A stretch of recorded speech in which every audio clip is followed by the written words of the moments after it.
दी print के YouTube channel को subscribe करें और ताज़ा अपडेट्स पाने के लिए बेल आइकन दबाएं।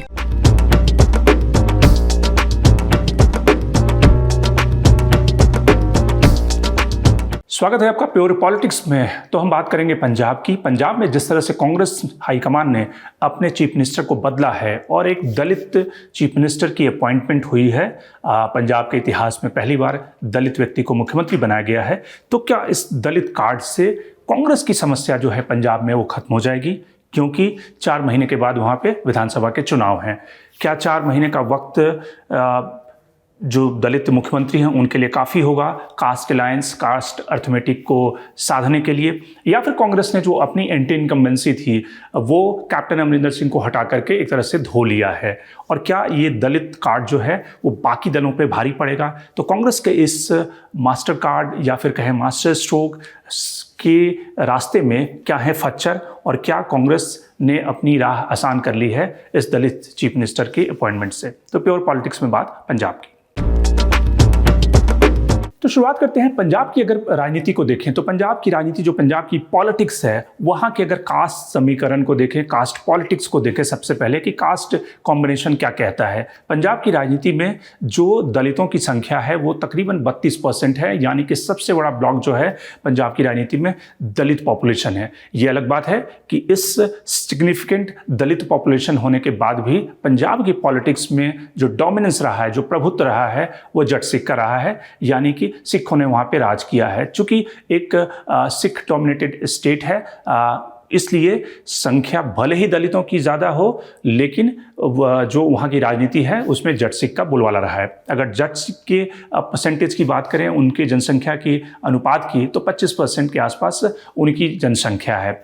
लेकिन पंजाब की पॉलिटिक्स में दलित चीफ मिनिस्टर की जो अपॉइंटमेंट हुई है, कांग्रेस ने जो कार्ड खेला है, अब उससे पहला सवाल तो ये है कि कांग्रेस का वैसे तो ये कहा जा रहा है कि बहुत ही अच्छा मास्टर कार्ड है, क्योंकि जिस समय नवजोत सिंह सिद्धू एक तरह से सिख कम्युनिटी से होते हुए पीसीसी प्रेसिडेंट हैं, तो इसलिए कांग्रेस के लिए लाजमी था कि कांग्रेस में एक जो डेलिब्रेशन चली कि हिंदू व्यक्ति को वहाँ पे चीफ मिनिस्टर का पोस्ट दें या फिर सिख को दें। और बाद में कांग्रेस के अंदर एक राय बनी कि जो दलित कार्ड है उसको खेला जाए, क्योंकि पंजाब की जो जनसंख्या है उसमें दलित पॉपुलेशन सबसे ज़्यादा 32% की पॉपुलेशन है। और अकाली दल जो उनकी राइवल पार्टी है वो पहले से ही बीएसपी के साथ अलायंस करके उस दलित पॉलिटिक्स को, उस दलित कम्युनिटी को मोबिलाइज करने के लिए एफर्ट कर रही है। तो वैसे तो कांग्रेस का ये मास्टर कार्ड कहा जा सकता है कि एक ग्रास रूट्स से उठे हुए व्यक्ति को उन्होंने चीफ मिनिस्टर के पद पे बिठाया, जो कि कैप्टन अमरिंदर सिंह की कैबिनेट में भी थे और दलित समुदाय से भी ताल्लुकात रखते हैं और साथ ही सिख हैं, यानी कि विन विन सिचुएशन। लेकिन क्या सचमुच ऐसा है, या इस रास्ते में कई सारे फच्चर हैं?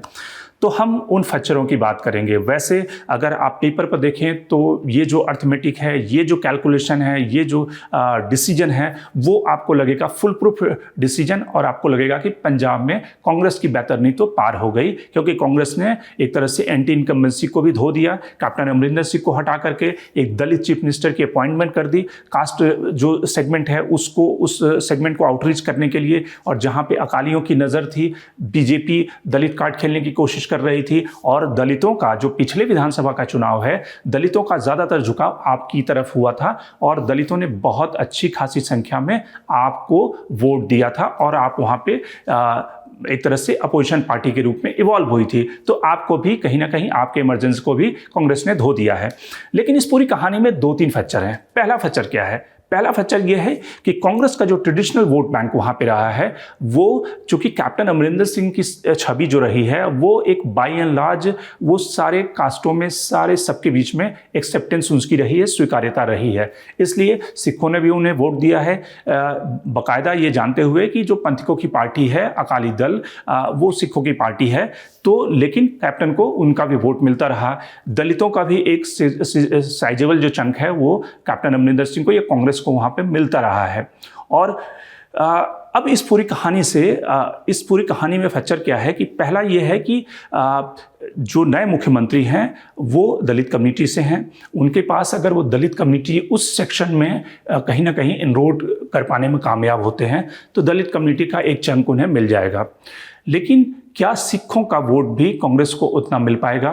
क्योंकि कैप्टन की एक जो छवि थी वो एक छवि लार्जर देन लाइफ की छवि थी और इसलिए उन्हें सिखों का वोट मिलता था। दूसरी जो सबसे बड़ी प्रॉब्लम है कि वहाँ पे हिंदुओं का वोट जो एक साइजेबल संख्या है, वो हिंदुओं का जो बाकी वोट बैंक है जो कहीं ना कहीं अर्बन इलाकों में, अर्बन पॉकेट्स में बीजेपी को मिलता था।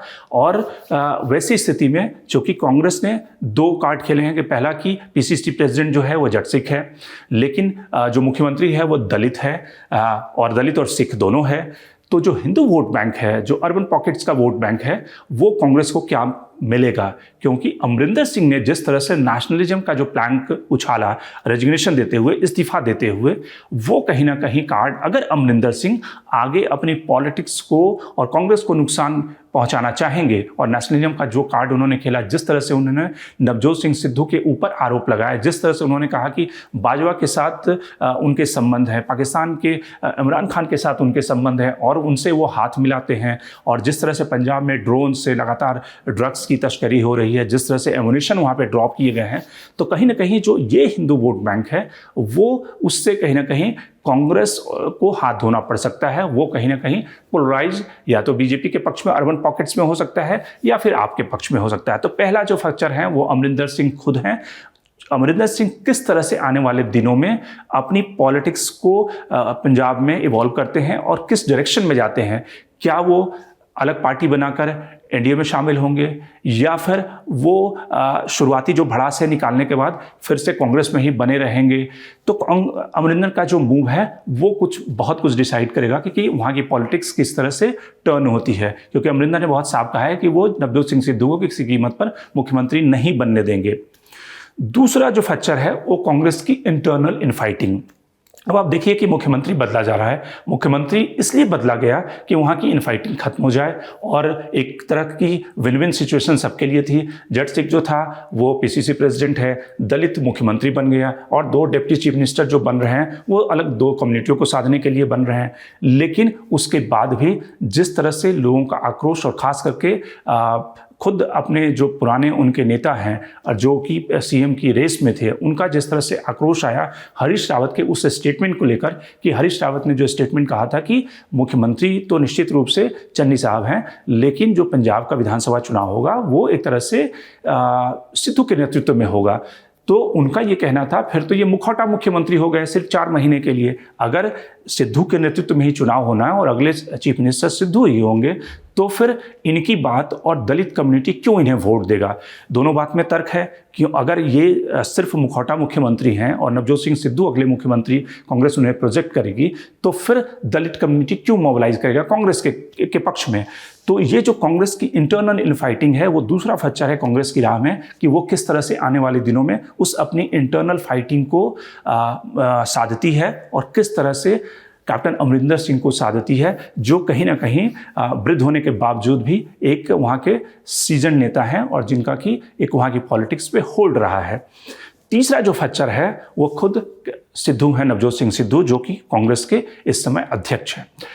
क्योंकि जो अगले 4-5 महीनों का समय है चन्नी साहब के पास दलित मुख्यमंत्री के नाते, अगर वो कई सारे एफर्ट करेंगे, और नवजोत सिंह सिद्धू को ये डर लगा कि कहीं ना कहीं एक अलग पावर सेंटर, हालांकि उन्हें इस बात के लिए ही मनाया गया है, और नवजोत सिंह सिद्धू और जिस तरह से मनप्रीत बादल की अगुवाई में या उनकी रिकमेंडेशन पे इनको मुख्यमंत्री बनाया गया, एक तरह से कह सकते हैं, क्योंकि नवजोत सिंह सिद्धू को डर था कि अगर कोई ऐसा व्यक्ति वहाँ पे बन जाता है जो सिख होगा तो उनका दाव, उनकी जो टिकट है वो कट जाएगी अगले मुख्यमंत्री के लिए, और कहीं ऐसा व्यक्ति मुख्यमंत्री बन जाता है जो हिंदू कम्युनिटी का होगा तो कांग्रेस चुनाव जीत नहीं पाएगी, उसका जो सिखों का बैकलैश है वो झेलना पड़ सकता है। तो उनके लिए एक सेफ एग्जिट के तौर पर दलित चीफ मिनिस्टर की अपॉइंटमेंट हुई है। लेकिन ये तभी तक है कि जब दलित चीफ मिनिस्टर चन्नी साहब खुद एक पावर सेंटर नहीं बन जाते, नवजोत सिंह सिद्धू के लिए एक खतरा नहीं बन जाते। याद, क्योंकि नवजोत सिंह सिद्धू अगर आप देखिए तो वैसे तो टीम प्लेयर नहीं है, वो खुद इंडिविजुअल बैटिंग करने में विश्वास रखते हैं।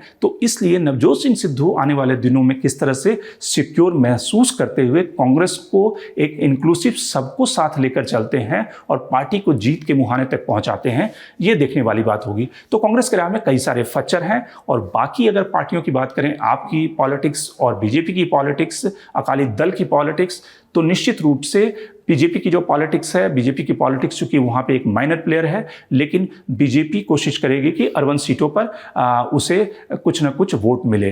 अकाली दल की जो पॉलिटिक्स है, अकाली दल की बीएसपी के साथ जो अलायंस है, बीएसपी का अगर पुराना इतिहास देखें कि काशीराम वहाँ से होने के बावजूद और जो 1996 उन्हें 16% वोट मिला था, वो घटकर 2019 में 1.5% के वोट शेयर पे आ गया। तो बीएसपी के साथ अलायंस का फायदा अकालियों को कितना मिलेगा, और खास करके ऐसे समय में जब कांग्रेस ने एक दलित चेहरे को उतार दिया है।